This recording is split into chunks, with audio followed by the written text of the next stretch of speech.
Madame,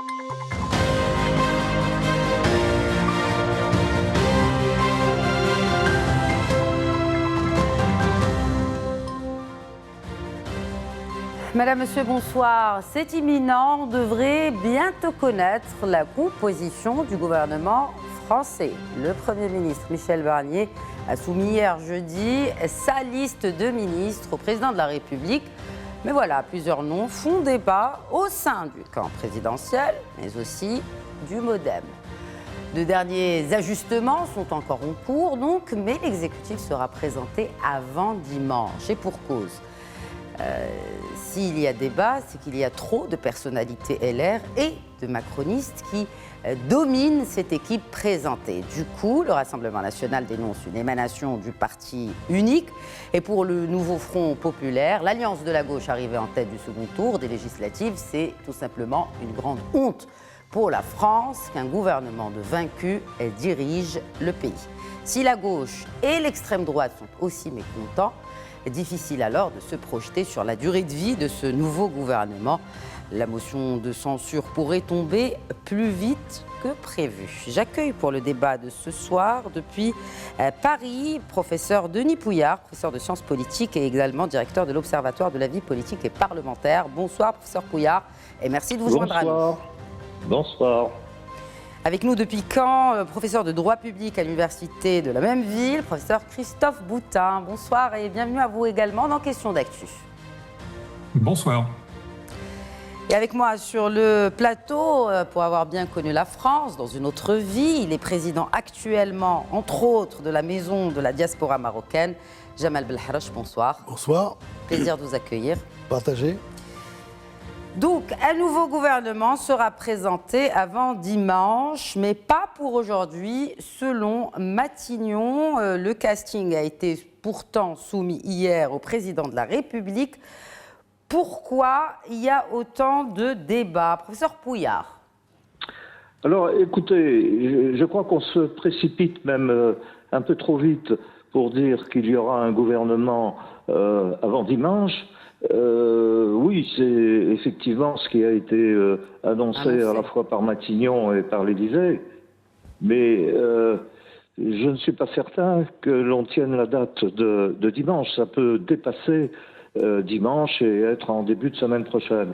Voilà, c'est des complications qui ressemblent étrangement à ce que nous pouvions connaître sous la 4e République. Et c'est un peu déplorable dans une certaine mesure, mais ça montre aussi que les difficultés aujourd'hui de trouver une majorité dans ce pays suite aux élections, effectivement, au résultat du deuxième tour du 7 juillet dernier. Professeur Boutin, alors en parlant de majorité, certes il n'y a pas de majorité absolue, mais si on fait un calcul purement arithmétique, cette coalition de droite, donc qui réunit Renaissance, avec les LR et aussi le centre, donc le MoDem, dépasse en chiffres le nouveau Front populaire. Donc en gros, finalement, il n'y a pas de majorité absolue, mais cette droite a tout de même une certaine majorité par rapport au NFP. Alors oui, mais ce n'est pas qu'une droite. Comme vous l'avez très justement relevé, c'est la coalition entre la droite républicaine, les anciens républicains, et la coalition présidentielle, qui est une coalition qui va au-delà de la droite, qui est centriste, avec une partie, un allié centre-droit, qui est le parti Horizon, de l'ancien Premier ministre Édouard Philippe, un allié MoDem, qui est un allié centriste, et il y a aussi toute une part de cette coalition présidentielle qui, ne l'oublions pas, vient de la gauche, vient de l'ancien Parti socialiste qui a en partie implosé en 2017 à l'arrivée au pouvoir d'Emmanuel Macron et qui a rejoint Renaissance, le parti d'Emmanuel Macron. Donc la coalition actuelle, vous avez raison de le dire, c'est cette coalition à la fois présidentielle à laquelle s'allie, puisque le président n'a réussi pas à avoir un Premier ministre qui vient de ses rangs, cela aurait conduit à une confrontation beaucoup trop dure, qui s'allie avec la droite républicaine, les anciens républicains. Et effectivement, ce que vous dites tout à fait exact, ils sont supérieurs en nombre, si je puis dire, à soit le Rassemblement national sur leur droite, soit le nouveau Front populaire sur leur gauche. La question essentielle ici est d'éviter l'alliance des deux qui pourrait, s'ils s'alliaient, voter une motion de censure qui ferait tomber le gouvernement. Quel scénario ? Quel est le scénario qui pourrait mener justement vers une alliance quand même improbable ? Que la gauche, l'extrême gauche, puisse faire front commun, si je puis me permettre l'expression, avec l'extrême droite pour faire barrage au gouvernement proposé par Michel Barnier. Ah, effectivement, je suis bien d'accord avec vous, c'est un scénario tout à fait improbable. Pour l'instant, à chaque fois qu'il y a eu des propositions de motion de censure déposées par la droite, par le Rassemblement national, la gauche, le nouveau Front populaire n'a refusé de voter ces motions de censure. C'est donc plutôt dans le cas où on aurait une motion de censure proposée par la gauche, car on a déjà vu entre 2022 et 2024 le Rassemblement national accepter de voter des propositions qui venaient de cette alliance à gauche qui existait déjà sous un autre nom que l'actuel nouveau Front populaire. Pour cela, il faudrait véritablement que le gouvernement Barnier, finalement, soit en désaccord avec tout le monde. C'est-à-dire qu'il se refuse à des avancées sociales que demande la gauche et qu'il se refuse aussi à des avancées dans le domaine, par exemple, sécuritaire que demande la droite. S'il se refusait à aller sur ces deux champs, il aurait contre lui peut-être une possible conjonction des oppositions. Alors, justement, c'est intéressant aussi de s'arrêter sur ce personnage qui est le nouveau Premier ministre, Michel Barnier, qui est souvent vu comme un défenseur des intérêts européens, un artisan de la coopération internationale, mais c'est quelqu'un aussi, parmi les premières déclarations qu'il a faites, on ne connaît toujours pas son programme politique dans le détail, mais on sait déjà sur certaines questions, dans l'immigration, Jamal Belharache, qu'il veut être sévère, peut-être, mais avec humanisme. Que veut dire cela, aujourd'hui, en 2024, dans une France qui reste aussi très fragile par rapport à certaines questions souvent soulevées par la droite et l'extrême droite ? Mais ça, je dirais que c'est de la sémantique de M. Barnier. C'est-à-dire qu'il faut rappeler que M. Barnier était candidat aux primaires des Républicains pour la présidentielle. Oui, en 2021. Voilà. Et dans ce cadre-là, il avait déjà tenu un discours sur l'immigration qui était plutôt un peu dur. Parce que le populisme en France, qui sévit depuis quelques années, avait mis la question de l'immigration et de l'islam au cœur du débat. Donc il fallait qu'il donne des garanties à la droite dure qui fait partie des Républicains. Aujourd'hui, me semble-t-il, il a quand même annoncé un peu la couleur, mais il est obligé de mettre un peu une dose humaniste, dans le sens où il faut rappeler que 2/3 des Français ont voté quand même plutôt à droite, au centre, et pas à gauche, malgré ce que clame le nouveau Front populaire. C'est vrai qu'en tant qu'alliance, ils sont arrivés premiers, mais sur ces questions, on va dire, un peu régaliennes, entre guillemets, qui posent problème, qui sont la sécurité et l'immigration. Alors justement, ministre de l'Intérieur, parlons-en. Le nom qui a été proposé par le Premier ministre au président de la République, c'est un certain Bruno Retailleau. Oui. Qui a quand même un historique bien particulier. Retailleau fait partie de la droite dure. Il a vraiment droitisé son discours depuis quelque temps parce qu'il a suivi la dynamique qu'on vit en France et en Europe en général. Hein. C'est pas spécifique à la France, bien évidemment. Donc ça veut dire que le fait de mettre Retailleau dans ce ministère-là, c'est donner des gages aussi à l'extrême droite. Bien évidemment, il ne va pas se faire des amis à gauche, mais ce n'est pas le but. Donc c'est pour ça qu'aujourd'hui, M. Barnier a une équation relativement complexe, et ça a été dit. Un, c'est comment d'abord éviter la censure. Ce n'est pas avoir des majorités, c'est éviter la censure. Je pense que le fameux pacte qui a été signé entre Marine Le Pen et, je dirais, M. Macron, a une réalité. Signé. Bon. Ça, encore une fois, c'est de la communication. mais c'est une réalité. C'est une vraie réalité. Ouais. Donc, ce qui fait que je pense que là-dessus, qu'il y ait demain une alliance avec le nouveau Front populaire, à mon avis, ce ne sera pas de sitôt. Ce ne sera pas de sitôt. Ce ne serait pas de sitôt. Je me tourne vers M. Pouillard. Quand on voit aujourd'hui ces prétendants à l'Élysée pour les prétendants à Matignon, pardon. On reviendra justement aux prétendants à l'Élysée, mais ces prétendants à Matignon, certains noms créent déjà le débat. Ils pourraient être retirés de cette liste, dont celui de Laurence Garnier, connue pour ses positions homophobes. Oui, alors j'ai entendu il y a quelques instants évoquer un éventuel pacte entre Marine Le Pen et Emmanuel Macron. Oui. Je tords le cou à cette idée, à cette supposition. Il n'y a pas de pacte possible dans notre République entre le Rassemblement national et naturellement le président de la République. Ça va de soi pour ceux qui connaissent bien la vie politique française et qui, en tout état de cause, puisque vous parliez d'humanisme, font passer précisément les valeurs humaines avant la violence et surtout le racisme. Donc il n'y a pas de pacte. J'insiste là-dessus. Il y a des circonstances, effectivement, qui ont été créées après le 7 juillet dernier et une rhétorique qui s'est installée que c'était le nouveau Front populaire qui était arrivé en tête. Oui, certes, ils sont arrivés en tête, mais vous en conviendrez qu'avant la nomination justement de Michel Barnier, ça a été relayé pendant la semaine qui a suivi, que c'est indissociable à cette décision d'Emmanuel Macron de nommer un républicain, quelqu'un des LR, pour justement faire plaisir un peu au RN.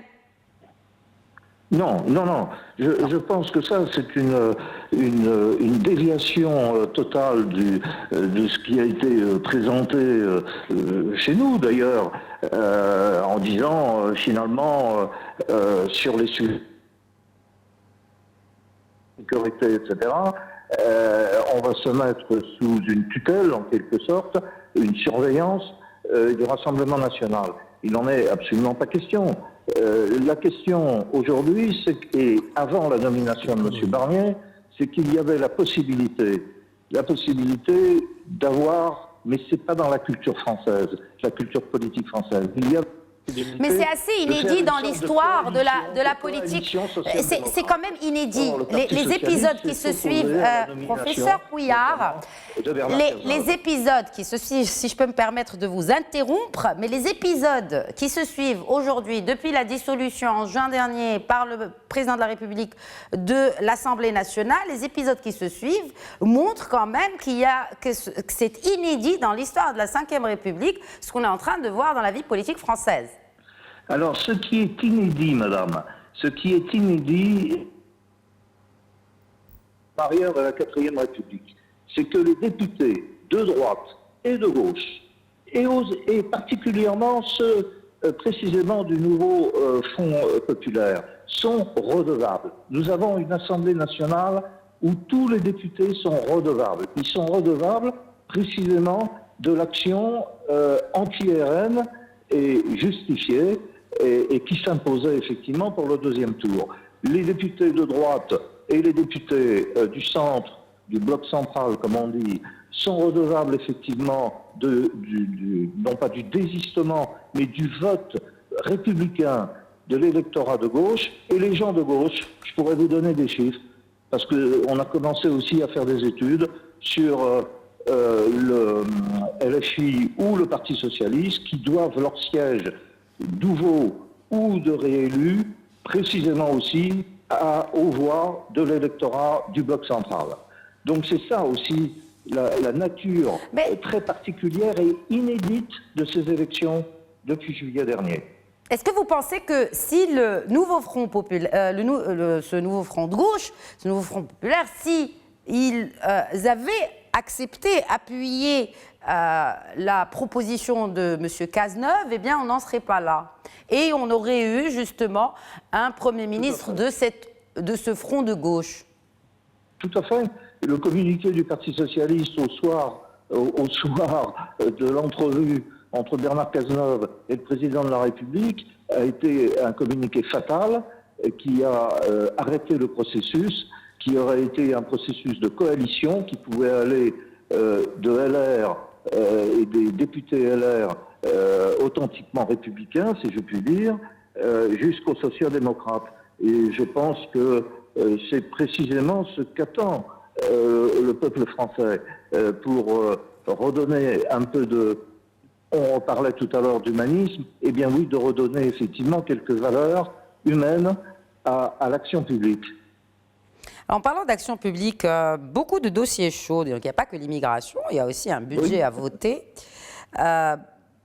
Il y a un budget à voter et en même temps, on propose un gouvernement de 38 ministres alors que peut-être que l'Europe va imposer une certaine austérité. Je me tourne à présent vers professeur Boutin.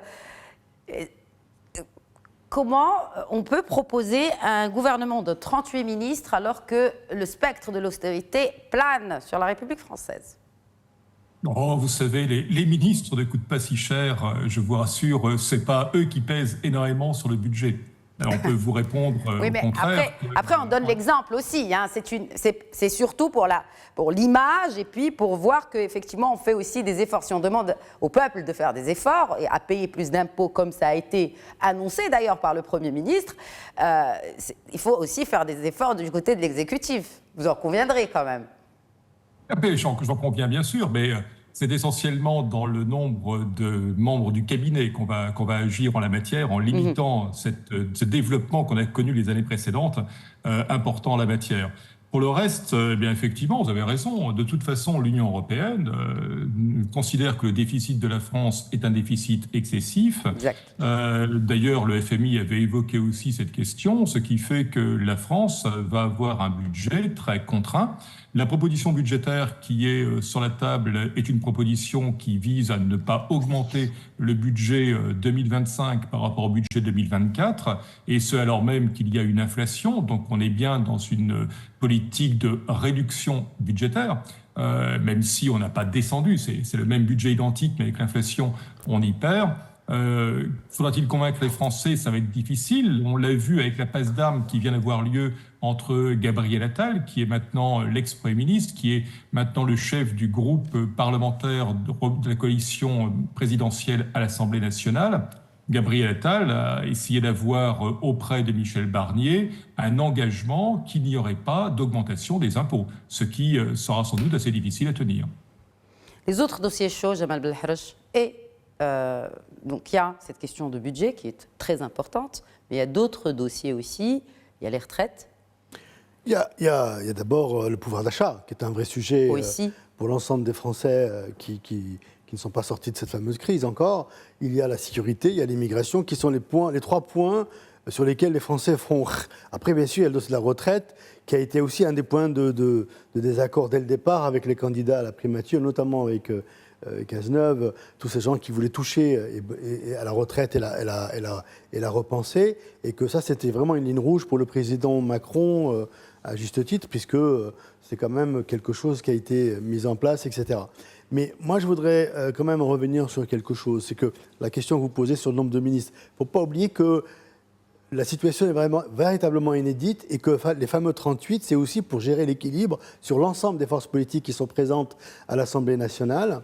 Et ça, c'est important. Et l'autre point qu'il faudrait rappeler ici, et ça a été rappelé par ailleurs, c'est que la situation aujourd'hui, c'est quand même le soir des résultats des législatives, Monsieur Mélenchon, en disant « ça sera le programme de NFP, que le programme et rien que le programme », à partir de ce moment-là, la gauche, entre guillemets, était disqualifiée, de fait. Et là, l'équation devenait compliquée pour le président Macron pour arriver à trouver une espèce de coalition dont l'objectif n'est pas d'avoir cette majorité absolue, puisque c'était impossible, mais vraiment de tout faire pour ne pas être censuré. D'où, et j'insiste personnellement, et je sais de quoi je parle, sur le fait qu'il y ait une forme, entre guillemets, de pacte, bien évidemment non formalisé, entre Marine Le Pen et l'Élysée, on va dire, pour tout faire, pour ne pas censurer. Parce que M. Macron, il est clair, pourquoi il n'a pas laissé un gouvernement de gauche s'installer tout de suite? La logique aurait été celle-ci. Mais il est de fait réaliste de penser qu'il aurait été censuré dans les 72 heures. Auquel cas, en termes d'image et de stabilité pour la France, ce n'était pas très bon au niveau institutionnel et au niveau investisseur. Ah, parce que vous pensez que ça ne risque pas d'arriver avec ce nouveau gouvernement?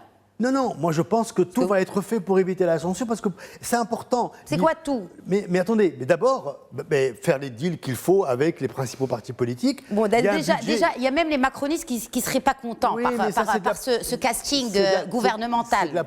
C'est de la politique. N'oubliez pas que dès le départ, Attal a fait son show, etc. Il a réussi à obtenir 7 ministres pleins et entiers. Mais là, il y a un sujet, il y a un budget qu'il faut voter. Donc, sinon, la France va être, entre guillemets, en difficulté pour payer les fonctionnaires et autres. Donc, je pense que ce qui est important, c'est de voir l'intérêt général. Et je pense qu'on a raté quelque chose, parce que le Front républicain a bien marché au second tour, mais on aurait dû continuer sur cette lignée du Front républicain pour former ce gouvernement. Sauf que les partis politiques ont été immatures et n'ont vu que leur propre agenda politique, et c'est regrettable. C'est regrettable et il y a d'autres terrains de confrontation à venir pour le gouvernement Barnier. Donc, on le disait, cette motion de censure. Je me tourne vers le professeur Pouillard. Il y a le Sénat, il y a aussi les syndicats. Toi, cornélien, si je puis dire, le Parlement ou la rue? Non, la rue, je n'y crois pas, en tout cas pour l'instant, même s'il y a des tentatives et des grèves programmées, etc., des manifestations programmées. Le problème qui est méconnu à l'heure actuelle, peut-être par les acteurs, c'est ce qui va se passer à l'Assemblée nationale.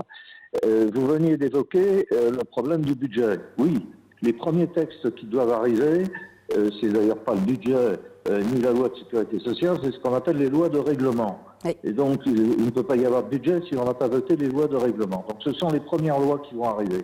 On va voir comment le Premier ministre va trouver une majorité face au phénomène d'obstruction. Car c'est comme ça qu'il faut analyser les choses.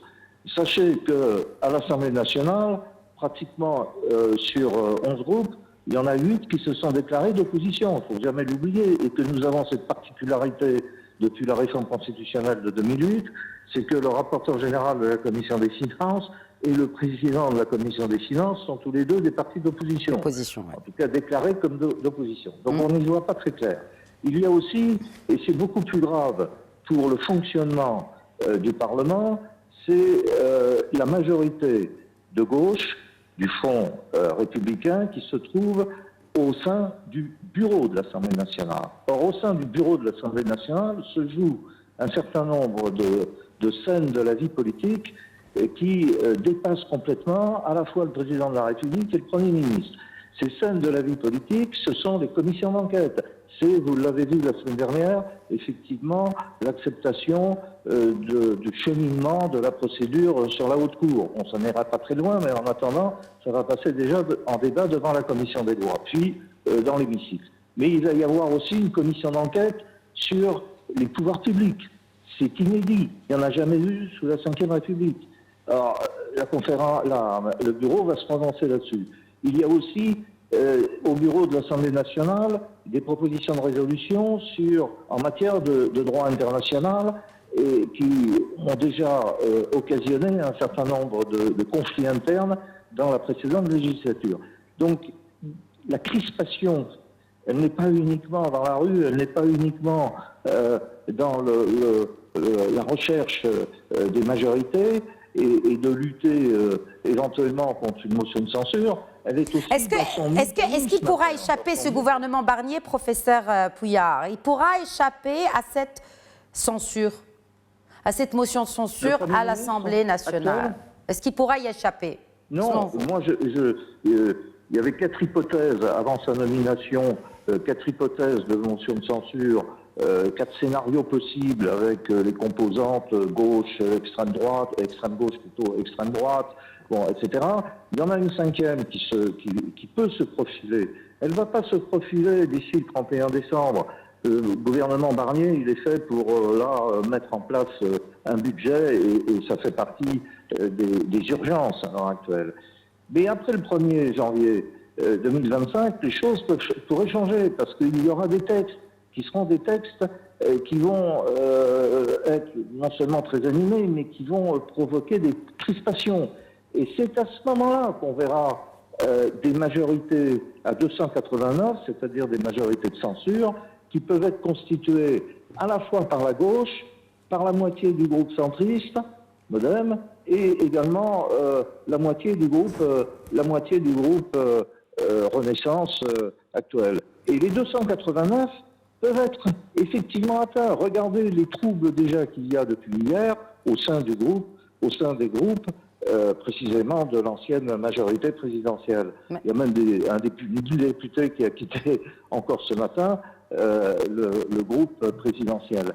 Donc attention, il y a une crispation.